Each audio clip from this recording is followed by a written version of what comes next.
बातमीना बुलेटिनची सुरुवात ऑर्गनायझर या नियतकालिकामधून भाजपला खडे बोल सुनावण्यात आलेत। अजितदादांना सोबत घेऊन भाजपने स्वतःची ब्रँड व्हॅल्यू कमी केली। महाराष्ट्रामधील राजकारणाचा दाखला देत भाजपला घरचा आहेर देण्यात आलाय।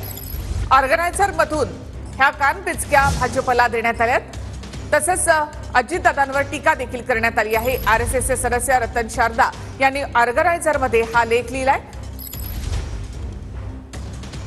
अजितदादांना सोबत घेऊन भाजपने स्वतःची ब्रँड व्हॅल्यू कमी केली। वास्तविक भाजप आणि शिंदे गट यांना सहज बहुमत मिळालं असतं। संघाला दहशतवादी संघटना म्हणून हिणवलेल्या काँग्रेस जनांना भाजपने नेते बनवलं। 26/11ची घटना हा संघाचा कट होता असा आरोप करणारे पुढे भाजपमध्ये येऊन नेते झाले। भाजपमध्ये आलेल्या या नेत्यांनी त्यांच्या वक्तव्यांबद्दल खेद व्यक्त केला नाही किंवा माफीही मागितली नाही।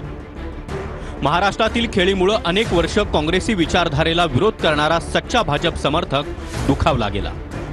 भाजप पार्टी विथ डिफरन्स अशी ओळख सांगतो, परंतु भाजपची ओळख पार्टी विदाउट एनी डिफरन्स अशी झाली आहे। भाजपमधील नेते हे त्यांनाच राजकीय वास्तव कळतं या मोठ्या भ्रमात आहेत। भाजपने निवडणुकीत सहकार्य करण्यासाठी स्वयंसेवकांसोबत संपर्कही केला नाही।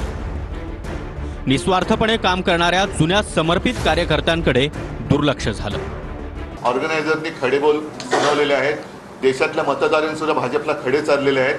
तर असे खडे सगळं चालल्यानंतर आता तरी भाजप सुधारणार आहे की नाही, का अजूनही आपल्या देशातले जे प्रतिपक्ष आहेत त्यांना संपवण्याच्या मागे ते लागणार आहेत। देशासमोरील संकटांना ते संपवणार आहेत की नाही, का देशातल्याच आपल्या नागरिकांचे जे पक्ष आहेत, जे नागरिकांच्या व्यथा लोकसभेत मांडतात, विधानसभेत मांडतात, त्यांनाच जर काही संपवण्याच्या मागे लागणार असतील तर सरकार हे कुचकाम आहे। हे ऑर्गनायझर पंचजन्य हे लिहितात, बोलतात, कृती करत नाही।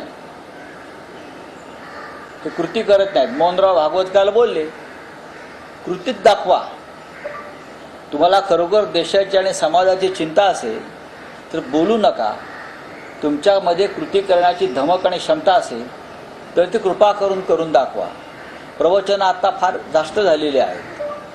हा देश संकटात आहे। या देशामध्ये एक अत्यंत दोलायमान अस्थिर सरकार मोदींच्या नेतृत्वाखाली आलेलं आहे।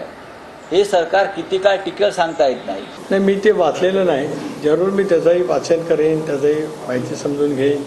आणि आम्ही ज्या वेळेला दिल्लीमध्ये एनडीएच्या बैठकीला भेटलो, ज्या वेळेला त्याच्यानंतर सुद्धा अमितभाई असतील, राजनाथ सिंगजी असतील, नड्डाजी असतील यांच्या गाठीभेटी झाल्या, माननीय पंतप्रधान महोदयांच्या गाठीभेटी झाल्या।